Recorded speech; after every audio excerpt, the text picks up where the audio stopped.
नौजवानों जो तरसते हैं मुल्क से बाहर जाने के, नौकरियां ढूंढने के लिए, ये समझ जाएं कि बीमारी एक है, इंसाफ नहीं है। अब मुझे ये बताएं, आवाती ने बात की कि क्या मसला था हमारी हुकूमत को जो हटाया गया?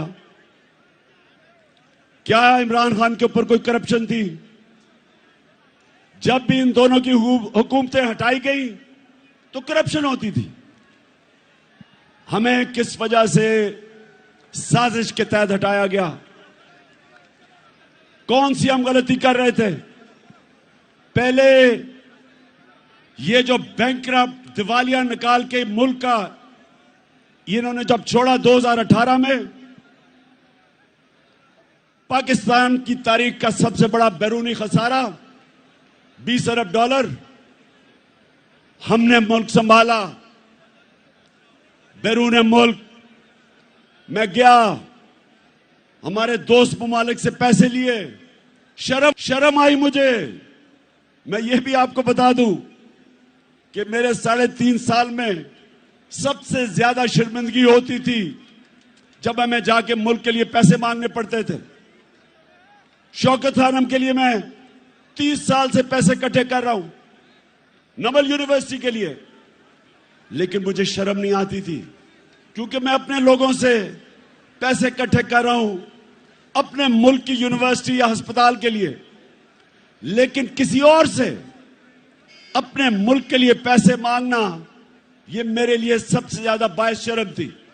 और इसलिए कि इन चोरों ने 4 गुना ज्यादा कर्जा चढ़ाया 10 सालों में, हम 8 से और 18 के बीच में।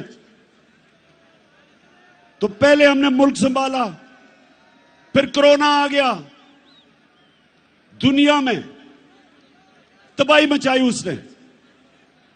एक सदी में एक इस तरह का बुरान आता है। हमने जिस तरह कोरोना को संभाला, मदद तो अल्लाह की थी, लेकिन जो हमने फैसले किए, हमने फैसला किया हम शट डाउन नहीं करेंगे। मेरे से सब ने तनकीद की, ये सारी ऑपोजिशन तब जब थी, सब ने कहा कि मुल्क को बंद कर दो नहीं तो फैल जाएगी। मैंने सबको कहा, एक सवाल पूछा, मैंने कहा मुझे एक जवाब दो कि वो जो छाबड़ी वाला है, वो जो रिक्शा वाला है, वो जो टैक्सी चलाता है, वो जो दिन की दिहाड़ी करता है और घर आके अपने बच्चों का पेट पालता है, वो जो कच्ची वादियों में 7-7 लोग एक कमरे में, उनको मैं क्या कहूंगा? उनका जब बंद कर दूंगा तो उनको वो खाना किधर से देंगे अपने बच्चों को? और यकीन करें, ये जो मेरी तनकीद कर रहे थे ऑपोजिशन वाले, कोई जवाब नहीं था। हमने लॉकडाउन ही लगाया, हमने अपनी बिजनेसेस बचाई, हमने इनको सस्ते कर्जे दिए, हमने एहसास प्रोग्राम जो दुनिया ने, वर्ल्ड बैंक ने कहा कि दुनिया का 4थे नंबर पे बेहतरीन प्रोग्राम था जिसने निचले तबके को बचाया, हमने अपने मुल्क को कोरोना से निकाला। फिर जो भी आजम बता रहा था, हमने रिकॉर्ड एक्सपोर्ट्स की आखिरी साल, हम टैक्स करेक्शन रिकॉर्ड, 17 साल के बाद सबसे ज्यादा इंडस्ट्री हमारी ऊपर गई, 10.5%। 17 साल के बाद हमारी ग्रोथ रेट 6%, तीसरे साल 5.7। तो हमने तो मुल्क को उठा दिया था, हमने तो किसानों को उठा दिया था। आज किसानों से पूछें कि जितना पैसा किसानों ने हमारे दौर बनाया, उन्होंने अपनी पैदावार पे लगाया, रिकॉर्ड फसलें हुई, 4.5% पे हमारी ज़राअत ऊपर आई 17 साल के बाद। तो मुल्क तो ऊपर जा रहा था, ہم نے ہیلتھ کارڈ لے کے آئے. پہلی دفعہ پاکستان کی تاریخ میں ایک حکومت آدمی کا سوچا کہ ہر گھرانے کے پاس 10 لاکھ انشورنس ہو, کسی بھی اسپتال میں جا کے غریب خاندان علاج کروا سکے. پہلی دفعہ غریبوں نے پرائیویٹ ہاسپٹلوں میں علاج کروائے اپنے ہیلتھ کارڈ کی وجہ سے. اور ہم نے 50 سال کے بعد پاکستان میں ڈیمز بنانی شروع کی. 3 بڑی ڈیمز بن رہی ہیں. اب پتہ نہیں ان کے کیا حالات ہیں. پہلی پاکستان کی جماعت جس نے موسم کی تبدیلی کے اوپر کام کیا, 10 ارب درخت اگانے کا پروجیکٹ کیا. تو میں یہ سوال پوچھتا ہوں آج کہ کیا ہم نے جرم کیا تھا کہ بیرونی سازش کے ساتھ مل کے ہماری حکومت کرائی؟ اور میں ایک جگہ فیل ہوا ہوں. میں 3.5 سال میں ایک جگہ فیل ہوا ہوں. میں طاقتور کو قانون کے نیچے نہیں لا سکا. جن لوگوں نے اس ملک کو لوٹا تھا, جن کے اوپر کرپشن کے کیسز تھے, میں نے بڑی کوشش کی, لیکن نیب میرے نیچے نہیں تھی, وہ اسٹیبلشمنٹ کے نیچے تھی.